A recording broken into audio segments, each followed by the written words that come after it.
hope you believe me when I say I have tried to record this video multiple times. Do I have any fancy recording equipment? No, but I still showed up. What have you done today?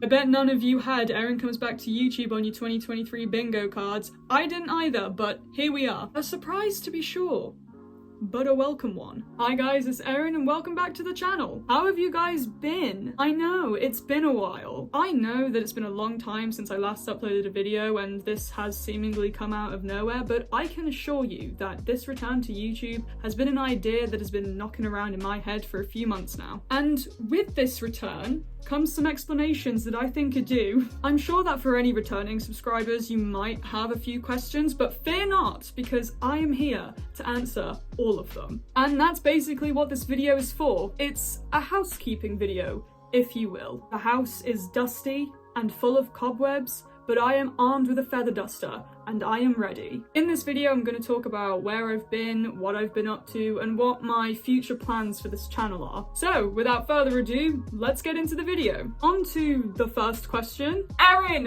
where did you go? Where have you been? Erin, please come home, the children miss you. We were this close to putting your face on the back of a milk carton. The question of where I went is an important one, but to answer that, we must first answer the question of why did I go? A little bit of background on me and my channel for returning viewers and new ones. I first created this channel in 2014 under the name of ImagineFandoms. Please excuse that name, I was 13 years old and it was the mid-2010s. And the kinds of videos that I uploaded to this channel at that point were pretty random, to say the least. I literally just uploaded whatever I felt like and I didn't really have a clear sense of direction for the content on my channel. You know, I was just a young teen having fun on the internet. And then, in late 2018, I saw a little movie by the name of Bohemian Rhapsody. You might have heard of it. And what ensued was a massive hyperfixation on not only the movie, but the band it was based off of, Queen.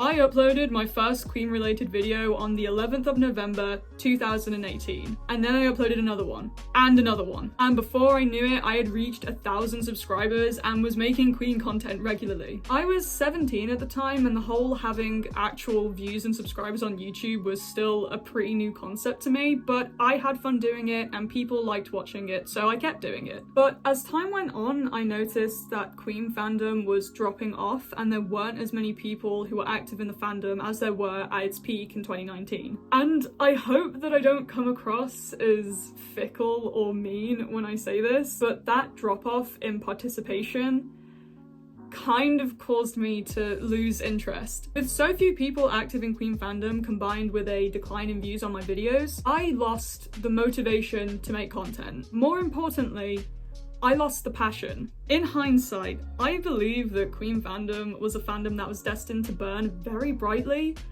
but not for very long. I wouldn't say it was a fandom that was designed for longevity. The thing is, when you have a fandom that's built around something like Queen, you get to a point where you've already seen everything that there is to see. It's all very new and exciting when you first join. You know, there's all this music that you've never listened to before, all these interviews, documentaries, recorded concerts that you've never seen before. But once you've gotten through all that, you realize pretty quickly that there's nothing more after that. And a lot of what is being marketed as new content is really just retreading places that we've already been to. But you know what, that's okay. I don't think there's anything wrong with fandoms not sticking around forever. People change their interests, they find new things to obsess over, and there's nothing wrong with that. Queen will always remain one of my favourite bands of all time, and I will always look back on the time I spent in Queen fandom with great fondness. But since my last uploaded video nearly 2 years ago now, I have moved on from Queen fandom, which is why I left. I'm sorry if my departure from my YouTube and my Queen Instagram account left anyone feeling sad that I wasn't around in the fandom anymore, but I feel like making the decision to leave and not make Queen content anymore was better than forcing myself to stick around and make content anyway, because I just know that those videos would have been half-assed and you guys deserve better than that. But Erin, what have you been doing since you left? Well, quite a few things. To give you a Cliff Notes version of the past 2 years, I graduated university university with a upper class 2-1 degree in film studies, and I have been living my life as an adult ever since then. I have a paying job, I pay rent, I pay council tax, I consistently have universal credit and the DWP on my ass. You know, all the things that come with the government considering you to be an adult. Another significant development in my life. I have a strong suspicion that I'm autistic. Honestly, that could be a whole video in of itself, but to sum it up, deep down, I have always just felt that I operate differently to the rest of my peers, and it just always felt that I experienced the world differently. I was diagnosed with dyscalculia in early 2020, but I knew that there was something else going on here. At first, I thought it might be ADHD until one of my friends said to me, "Erin, have you ever considered that you might be autistic?" And due to my very limited and honestly stereotypical understanding of what autism actually was, I completely denied that this was a possibility until I really started thinking about it, and then I began to notice a pattern that I wasn't sure I quite liked. Realizing that I might have autism at the age of 21 has been a journey, to say the least. It's been good because I feel like I can finally understand why I act the way I do, and it has meant that I'm able to at least try and put things in place to help myself. But it has also been quite difficult because I am suddenly hyper aware of all of my behaviors. Long story short, I self-referred for an autism diagnosis, which is currently being processed, so I guess we'll just have to see where that goes. During my absence from YouTube, I also returned to Star Wars. I don't know if I ever mentioned it on my channel in my previous stint at YouTube, but I am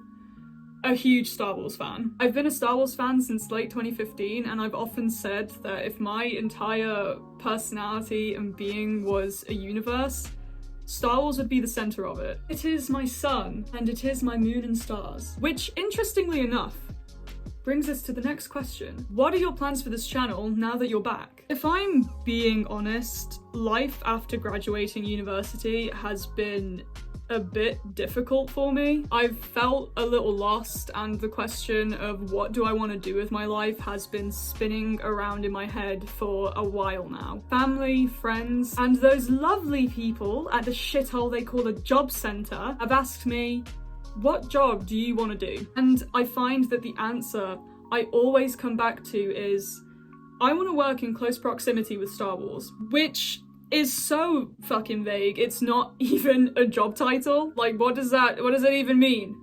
That means nothing. Basically, I want to talk about Star Wars and get paid for it. I want to have a job which relates to something that I actually care about. At the risk of sounding incredibly nihilistic, I am becoming more and more dissatisfied with my current work in retail. I am very close to being overwhelmed by the constant promotion for excessive consumption. I don't see the meaning in celebrating upsells and when you put a big purchase through the till. It's such a menial thing to celebrate, and I really just struggle to care about it at all. I'm sick of retail politics and the stupid rules that come along with that. Rules such as having to wear a uniform, even though I work in an old-fashioned store for a company whose entire motto is be different. You can tell that I'm having such a fun time working in retail at the moment. It's truly a joy, one of the greatest pleasures in my life right now. I might have just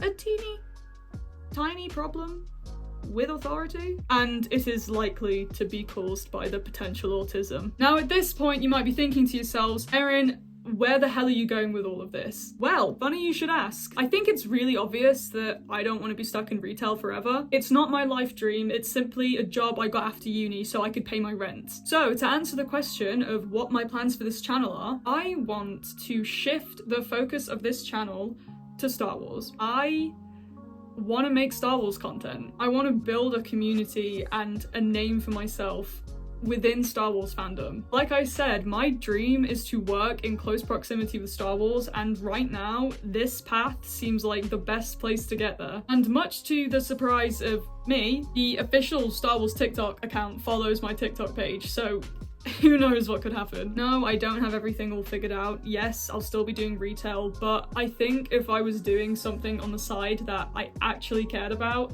I would just be so much happier. I can't say that Star Wars YouTube is a place where I've felt especially welcome in the past. You know, overall I found it to be a pretty negative place, and a lot of the time I just see overwhelming toxicity. And for some reason, a lot of the videos uploaded to Star Wars YouTube have a weird ultra conservative undertone to them. Obviously there are plenty creators on Star Wars YouTube who are not like that at all, but for a very long time Star Wars YouTube has essentially been like the Wild West. With my channel, I really just want to make a safe and welcoming place for all Star Wars fans, no matter what part of Star Wars they love most. The philosophy of my Star Wars TikTok page has always been everyone is welcome, just be kind. And that philosophy is something I want to carry over to this channel as well. I want people to come onto my channel and have fun, basically. In terms of content, I do have a few ideas on what kinds of videos I want to make. The big idea that I have currently is I want to vlog Star Wars Celebration next month. It's my first celebration, I'm going for the full 4 days, and I just think it would be really cool to document that entire experience because I'm